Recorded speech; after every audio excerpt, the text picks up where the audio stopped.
Hey guys, how's it going? Welcome back to another formation video where today we're going to be checking out the 4-3-3 false 9 variant. Now this last year was probably my favorite formation in the game. This was a formation that I used all the time. I remember I had like flashback Firmino playing at centre forward towards the end of the game for me, but this is a great formation, a formation that I've used quite a lot this year.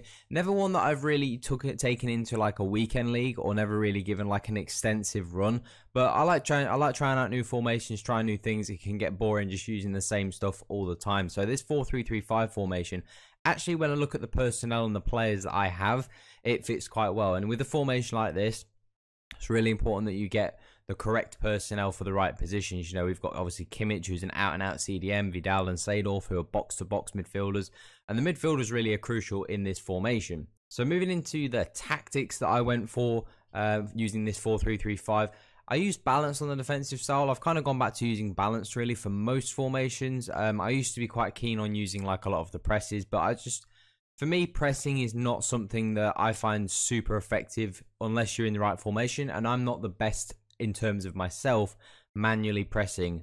So I'm not great at using a press myself, but I don't think it works in wing formations. I just think there's too many holes.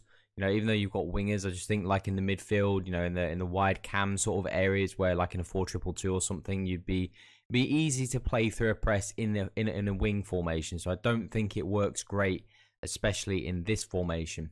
In terms of defensive width, I kind of go for about 4 or 5 on this one. In a wing formation, obviously a lot of people just generally when they're playing like to attack down the wings. So you want to have a slightly narrower wing, I think, because for me, I don't mind giving up the width because at the end of the day, somebody can't score from out on the wing. I would rather be a little bit more compact in the midfield. So for me, I tend to like to go for sort of around 4 or 5 for my defensive width. Something around about 5, just a standard, I find works really, really well for me. Defensive width, same as always for me, around about 7. It just works pretty much very linearly, works really well on all formations. Then we go to fast build-up, and I think this is the most important thing for this formation. You can use fast build-up for this formation because you have a false 9. If the false 9 was a striker, I don't think it would work so well, but because there's a false 9, the way that our two wingers are going to work, they're going to be quite narrow, so it's almost going to kind of be a slightly wider version of like a 4-3-1-2, where the centre forward is the cam and the two wingers are kind of going to be like the strikers. The midfielders are super important as well, and because in that kind of midfield area, the DM, the CDMs, the centre forward, they all link up really well. And as I said in many videos before, if there's easy link up, fast build up works really well. So it works quite well for this formation. If you want as well, you can definitely use possession in this formation. I just find possession is a little bit too slow. But if you're someone who likes to play a lot of the tiki-taka football, you know, the old Barcelona style, possession would work really well, especially with like a false 9. It would work super well. And you can actually use long ball in this formation as well. I think this is one of the very few formations where all of the offensive styles would be very, very effective. For me, I settled on fast build-up, but long ball and possession you could definitely use in this formation. It's a very unique formation that there's not many formations that all offensive styles would work well in, and this is one of those formations that all three could work really well in. For me, fast build-up is the way to go and just suits my play style, but if you like to play a little bit different play style, you'll play very well in this formation as well. Offensive width, you kind of want to go quite narrow on the offensive width. The reason why is because you want to get those wingers involved in the play. You still want them to be a little bit of width. That's why I don't want to go on like one bar, but I think for me around about 4, just so my wingers are a little bit narrow, because wing formations traditionally in FIFA don't work great because the wingers get stuck out on the touchline.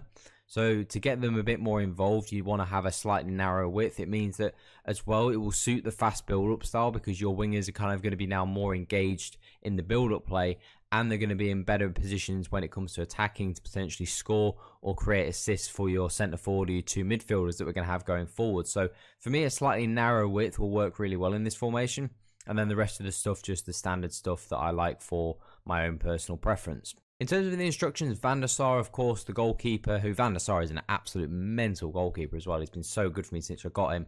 Comes for crosses, sweeper keeper. Works really well with Van der Sar as well on comes for crosses because he's really, really tall. So you make sure you get a really tall goalkeeper who's got good reactions, and comes for crosses and sweeper keeper works super, super well. In terms of the fullbacks, you want stay back, conservative, and overlap for both of your fullbacks.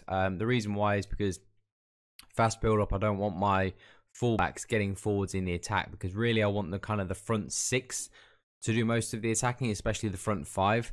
So I just want my back four to be really, really solid and just do what they're told, you know, defend.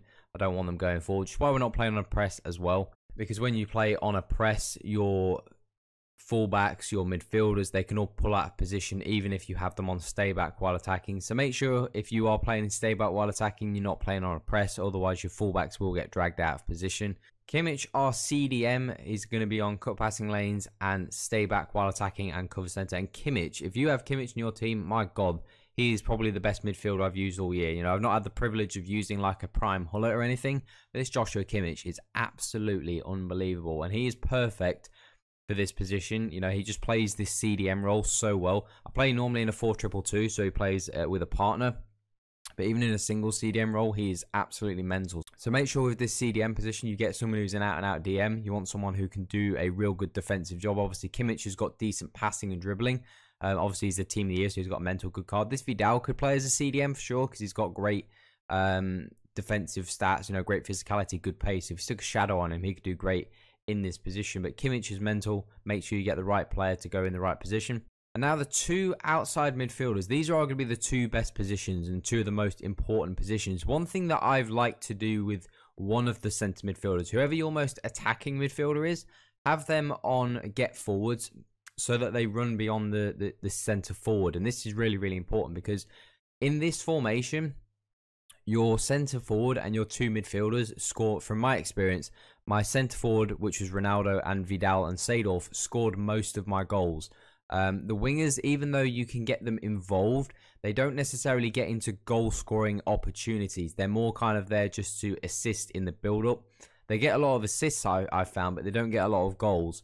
So make sure you have your most attacking midfielder. So if you're using like a Bruno Fernandes team of the year, for example, make sure your most attacking midfielder is on get forwards, and you make sure your other midfielder is on balanced, and you'll have a great balance of one guy will go forwards. Sometimes they'll both go forwards. Sometimes one will go, one will stay.